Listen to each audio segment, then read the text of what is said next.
Man, it feels good to be a U.S. men's national team podcast and not an NYCFC podcast. Yeah, On especially days like these. I'm glad that we're getting to see Sands on that team because it's something to look forward to related to NYCFC. Well, we were saying it last week too, just how much we miss him in the team. Like Acevedo's doing his thing. He's playing pretty well, but he's no Sands. Yeah, there's no Sands on our roster except James Sands, and taking him away, like we've obviously seen a very big like regression, I guess maybe is the best word for it, in terms of like the skill that's on the field. My thing is, sadly, I think this is the last season we see him in a New York City shirt. Yeah. And I wanted to say that earlier, but I wanted kind of your reaction live instead. But I genuinely do think this is the last time we see him. I think that's something that probably all fans like have kind of expected for a while now. It's always not been a if question, it's been a when. Yeah, I think when. I think this is the exposure that he needed to be on that big stage. And honestly, maybe United, when they sent their scout, was looking at Sands because they need that They role. could have been looking at anybody, and now they're looking at Sands because of what he's been doing. Well, they also need that role. They need somebody young for that role. And so who knows? That'd be a crazy steal from the City Football Group, but it's possible. You could line our pockets for James Sands. That's fine. Hey, I'm with it. if we could sell Sands and somehow we get a stadium out of it, maybe we could just call it a W, I guess. I think that would be right. Even. Yeah. Although most of the money would go to CFG, but let's not get into stadium talk. Yeah, no, it's sad. We were in a brand new stadium and it wasn't ours, and it didn't help the result. I know, and it sucks too because I think without it even like being brought up to the players in the like post game presser, like they volunteered it themselves. It was Tinnerholm who was like, "Damn, like we really want one of those." Yeah. Like the players feel that, and like having your own stadium is something that can even be used as like a tool for bringing players in, or like retaining players that are there. Like exactly. You know, how long does somebody like Tinnerholm? Not long. How long is he gonna think? Oh, I wish I had one of those before he's like, why don't I just go somewhere that has one of those? You know what I mean? Alex Ring. Yeah, exactly. Alex Ring. Exactly. Like, and he was a captain. He was above, you know, in terms of like seniority and respect in the team of Tinnerholm. So it's not out of the norm, I guess, that it could happen. Yeah. Well, but it also sucks to like you prepare all week, or even you're mentally prepared to play a game at Yankee Stadium at your home stadium, and then all of a sudden you're kicked out by the Yankees. Yeah. Just for them to, you know, lose. Yeah. I mean, it's their home too, like whatever, at the end of the day. And I don't want to be, we've always, you know, off camera have decided that we don't want to be the guys that like harp on like the stadium stuff. Cause like you can go on Twitter and get enough of that, you know, every 5 tweets that you pass. But you know, it does get to you at some point, especially when you start pairing it with all of like the different things that you're seeing from the FO, you know, related to season ticket holders. You know, we're lucky in the way that we live in Connecticut, so it like screws us out of ever becoming season ticket holders. So we didn't have to face this, you know, fraudulent behavior. Let's like call it what it is. Pretty much criminal. Yeah, I think genuinely criminal. Yeah, I don't know. I think they're gonna find out whether or not it is. There's like some, you know, season ticket holders that are rightfully very upset about the situation. Well, we'd be the same. It adds fuel to a situation that's already, we're not happy about it, period. And then to then be like, you have to drive farther, and we're not dropping the price, so we're actually gonna raise them. Yeah, is actually insane. And you know, from a club who on many issues haven't made clear statements or come out really, I think it's just another one of those situations where they're not on the right side of publicity. Yeah, things like start to pile up at a certain point, and then when you like start to pair in the fact if like the on-field soccer isn't going well, it creates like a real nasty storm for fans to start getting pretty upset, you know, in person and on Twitter. And these are like your diehards that are meant to be out there like dying in battle for you. Yeah. And like you start to lose some of those people, and it sucks to like see some people like that on Twitter too. Yeah. But like, you know, we understand completely. Like we're in a spot where we love a club and we want a club that makes statements when statements are needed and fires people when firings are needed, regardless. Yeah. You know, that's just a club that we want to love, and that's not currently what we have. Yeah. That's probably all we could say about the FO. We debated over the 10-day break, like doing like a like our message to the FO, sort of on behalf of what we feel as fans, and what I would assume. I think all of NYCFC fans are in a very similar place. You know, maybe not when it comes to like the analysis of players and stuff like that, but when it comes to the analysis of the character of the club, you know, there's no, you know, deviating. We all we feel the same way, because really it's just like you're a human and you can think about situations logically, and somehow the fans think about them more logically than the people club. In charge of the club. So I don't know, everybody's on the same pulse. We didn't make the here's our message to the FO video just because we typically stay about the soccer, but those 5 minutes are about where we're at. Yeah. And you know, there's some things where we're not going to go super into detail, because it's really not, there's nothing that we're going to say that's going to be outside of what you've read and heard already. We agree with it. Yeah, exactly. And so you know, that's the club that we want to support. Yeah. So let's get in depth about Columbus now. So Zelarayan, yeah. He's a free kick merchant. Not to take anything away from him. It does take like incredible skill. Yeah, unless you're facing our friends, but it does. And I don't want to take anything away from him, but it is like a little bit of a free kick merchant situation. And that's me being an upset loser. That's me being a sore loser. Maybe something that you were talking about was not, you know, the typical opinion on Twitter was that, you know, Sean Johnson in that situation would have done better than Barraza. Yeah. So I think my tagline for the episode, like if I wanted to put one thing across in this whole thing, is like, don't be like too upset with Barraza and like expect that Sean would have done way better. Evidence shows against the exact same player in the exact same situation, he does not do that. Exactly. He's not that guy. Yeah. So he's not. It doesn't seem, you know. And it's crazy because I saw somebody that tweeted and they're like, "Dang, it would have been nice to still have Stuver on the team right now, wouldn't it have?" I don't know. I don't have the evidence to Possibly. say Stuver does. Yeah, it's impossible to be like, oh, if he was put in this situation, because we can never truly know how it would have went.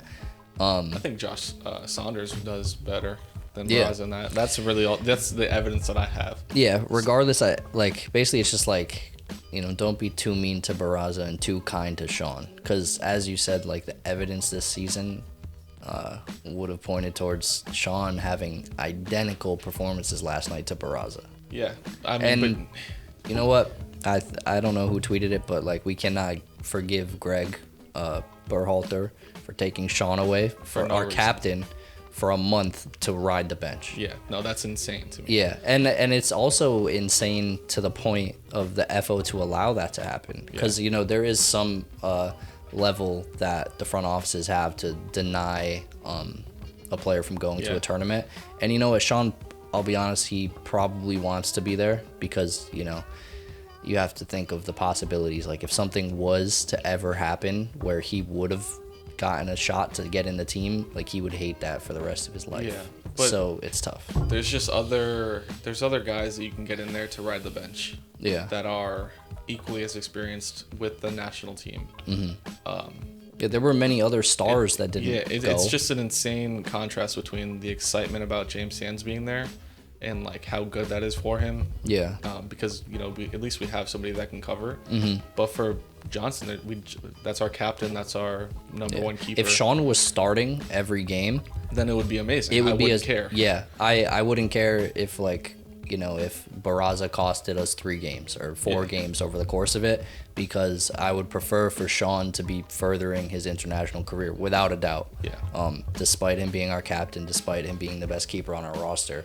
But it's not that situation. So it sucks when you see the time lost for really no gain at all. No reason. Like no gain. Yeah, and he's not getting experience. I mean, you made the point of maybe Matt Turner goes down, which also wild and sad to see that we give this guy an opportunity. I like Matt Turner, but does Matt Turner get that opportunity without going insane versus us? Against us? Probably not. Yeah. If we're being completely honest, probably not. Matt Turner probably stays in the depth of like guys that we don't talk about. Yeah, I think people knew he was good, but like that was like a breakout game where it's like, oh, this guy is something else. He's been in form this season. Like he deserved the call up. I'm not saying he doesn't.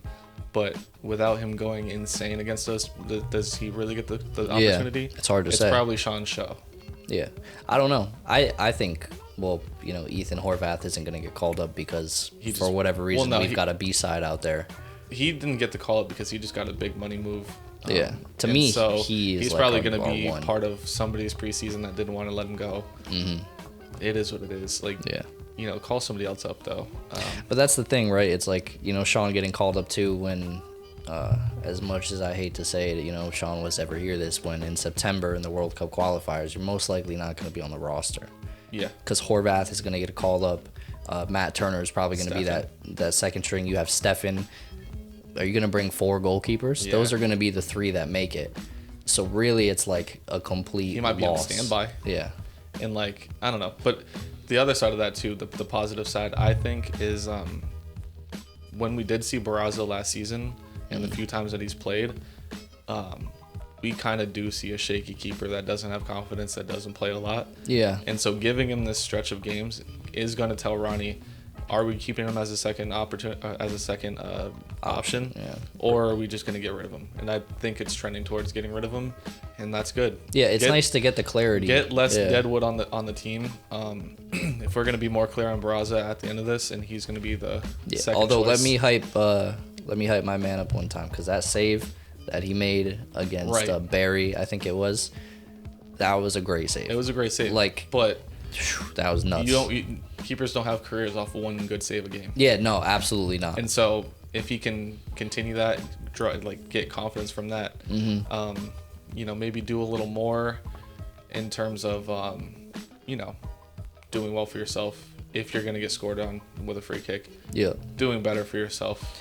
For the highlight than he did. With that free kick, and we'll probably show it, when they showed like the angle where you're sort of looking from behind of Zelarayan, like, Barraza's positioning looked really bad. Like, I think he trusted, I don't think there was based on his positioning, there was no world where he believed the ball was getting past the wall.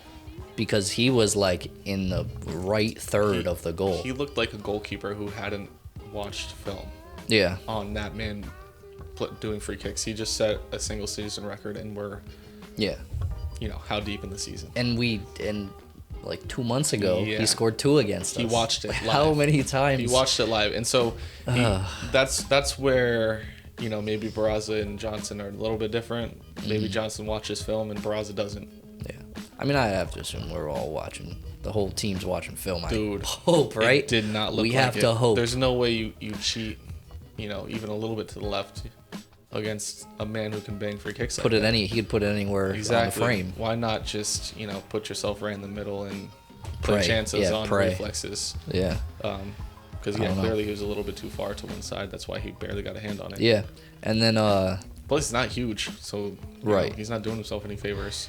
So then the second goal that they scored against us, Nagbe. First one, technically. Yeah, but the second one we'll talk about. Yeah. Nagbe chipping Barraza. Chanel. There's a lot of people that messed up on that play. Collins, I think, probably should not have left his feet so early, so far out. Also, though, had in my opinion, a great game. He did. It reminded me that how one nice thing. It is to have him back. It sucked that one moment, you could have hoped him to do differently, because it could have potentially saved something. But I just wish he probably didn't go to the ground so early. And then, Chanel, who I was very upset with when I watched that goal get scored. Our neighbors heard it. Yeah, our neighbors could have told I was very upset. I just felt like he didn't necessarily need to mark the man that he was. Like with the way that the angles were, I think Tinnerholm was probably intercepting any ball that was making it to the two of them. And when you have somebody like Darlington Nagbe, who I think it was NYCFC tweeted, like, how in the world has he never left American soccer? No knocking to the MLS as good as it's become. Like, and becoming. He is like a star, like straight up a star of the MLS, and always has been. Maybe he just likes to stay home. Yeah, that it might be him. That's like, hey, I like America. I'm Yeah. making like, you know, Enough a couple money. million to play soccer, Yeah. and he might just be that kind of guy. But like at some point when you see like Darlington Nagbe running from outside of the box up until like 9 yards away from the goal, someone's got to press him, right? But also, it or seems do like something. He Nagbe specifically loves that manager. Yeah. And, you know, he followed him from Portland and everything. So. Yeah, he's probably is that guy. He's humble. He's probably he that doesn't guy care who's about just- big money. He wants to be with his family. But at the end of the day, it was like an effort. To me, watching it was an effort thing on that defense. Like, if we played with effort and we seemed like burnt out after a certain amount of time of like pressing whatever. It was just effort. Like Tennerholm, even though he's marking the guy far post, he's watching that thing the whole way. Even if you're the guy who punts it into the goal, why not? Like, why not punt it into the goal? Yeah. To at least have a chance of clearing it. I just think that Chanot should have like pressed him straight up. That's all I think. Because I saw, you know, you see Keaton sprinting in a dead sprint from the midfield, and he's not in a position where he's going to be able to do something, but he's like at least aware that if you do not apply pressure to this guy who's been a top 10 player in the MLS for the last 10 years, like he's going to make you look dumb, and your backup keeper is going to maybe come out of the goal sooner than he should have instead of staying in and making himself big. Yeah. It's like things are going to go wrong at some point. Well, Yeah. I mean, to wrap up kind of the episode and how we're feeling about it. You want to talk about Medina? No, I don't think we need to. That poachy goal? I don't think we need to. Yeah. At the end of the day, it was kind of one of those goals that was just bang bang. Mm-hmm. It fell to him. Did we really deserve to be back in the game at that point? No. No. At any point, it's probably deserved to be a 2-0 game. Yeah. And then a 2-1. You know, gave us some hope. But I don't think that it's like we were saying before, then this is kind of to wrap up the episode and our thoughts on the game. I don't think it's doomsday. No. We're fine. We're going to get Sean back. We're going to get Sands back. We're going to be fine. Yeah. It's still early. I know. I'm seeing just so much bad stuff on Twitter. It's because people get in their feelings and tweet. I know. That's why I don't tweet. We've done that before. That's why I don't tweet on the camera. Twitter. Yeah, like I don't get on there on the Twitter and on our Twitter, not the Twitter. I'm not a boomer. Let's relax. I don't get on our Twitter anymore to tweet because I tweet feelings. Yeah. And that's not allowed. And so if people took their feelings out of it, they'd realize it's not that deep. Yeah. We'll be fine. What was this, the 11th game of the season? Yeah, we're going to be in the playoffs. We're going to be fighting for a spot. I think that's important because I even saw people saying, like, we're not going to even be in the playoffs. Yeah. And that, to me, like, isn't even a possibility. Yeah. And I do know how this team is and how things can often go very bad very quickly for a long period of time. But I really can't imagine looking at this team, like, regardless of Ronnie saying that Heber is still a month or more out and Tales is being taken out of rotation because his knee. These are things that are going to have endings at some point while we're still in the regular season. Like, these guys are coming back. And I think anybody in their right mind that, you know, knows a thing or two about this roster and about soccer are not going to see if this lineup is, like, relatively healthy. Yeah. We're in the playoffs, and there's no way around it. I don't care for 1 or 7. Yeah, it doesn't matter.